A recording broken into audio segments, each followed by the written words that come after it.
Hi అండి, welcome to my channel. అందరూ ఎలా ఉన్నారండి? బాగున్నారా? ఈరోజు పప్పు చుక్కకూర కర్రీ అయితే వండుకుంటున్నానండి. దీనికి కావాల్సిన పదార్థాలు: పావు కేజీ పప్పు తీసుకున్నానండి, ఫుల్గా క్లీన్ చేశాను, కుక్కర్లో వేసుకున్నానండి. అలాగే ఒక 8 చుక్కకూర కట్టలు కూడా కట్ చేసుకొని క్లీన్ చేసుకొని వేసుకోవాలి.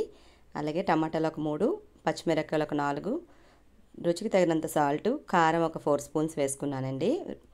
స్పైసీగా తిన్నవాళ్ళు వేసుకోవచ్చు, లేదంటే నార్మల్గా వేసుకోవచ్చు. అలాగే కాస్త ఒక 3 గ్లాసెస్ వాటర్ వేసుకున్నాను. అందులో జీరా పొడి, ధనియా పొడి కూడా వేసుకొని ఒక 7 విజిల్స్ వరకు మూత పెట్టుకున్నానండి. 7 విజిల్ వచ్చిన తర్వాత పప్పు గుత్తితో బాగా మెదపాలండి. బాగా మెదిపితే దగ్గరికి అయిపోతుంది, బాగా మగ్గుతుంది కాబట్టి. అంతేనండి. 7 విజిల్స్ వచ్చిన తర్వాత బాగా మెదిపేసిన తర్వాత పప్పు గుత్తితోని అప్పుడు పోపు వేసుకోవాలండి. పోపు కావాల్సినవి: జీలకర్ర, పోపు సామాలు, అలాగే కరివేపాకు, వెల్లుల్లిపాయలు, అలాగే ఎండుమిర్చి ఒక 4 తీసుకోవాలండి. కరివేపాకు కాస్త ఎక్కువ తీసుకోండి.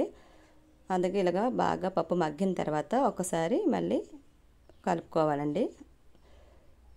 అంతే. స్టవ్ మీద పాన్ పెట్టి ఆయిల్ వేసుకొని ఈ పోపులన్నీ కూడా గోల్డెన్ బ్రౌన్ షేడ్లో వేయించుకోండి.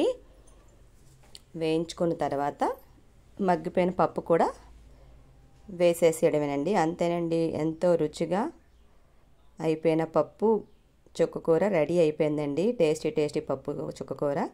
మీరు కూడా ట్రై చేసి ఎలా వచ్చిందో like and share, subscribe.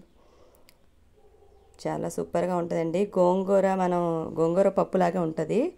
Time ఉండదు కదా తొందరగా తీసుకోవడానికి గోంగూర అన్నది. ఇలాగ తొందరగా అయిపోవాలంటే చుక్కకూరతో వండుకుంటే అదే సేమ్ ఫ్లేవర్లో టేస్ట్ అలాగే ఉంటుంది. చాలా బాగుంటుంది. ఫ్రెండ్స్, ఈ వీడియో మీకు నచ్చినట్టయితే లైక్, షేర్, సబ్స్క్రైబ్ చేయండి. నా ఛానల్ ఇప్పుడే చూస్తున్న కొత్త వాళ్ళైతే ప్లీజ్ సబ్స్క్రైబ్ చేసుకోండి. అంతేనండి. టేస్టీ పప్పు అయితే అయిపోయింది. పప్పు చుక్కకూర. దీంతో కాంబినేషను అప్పడాలు వేపుకుంటే సూపర్గా ఉంటుంది. నన్ను సపోర్ట్ చేస్తున్న మా సబ్స్క్రైబర్లందరికీ thank you so much. Bye bye.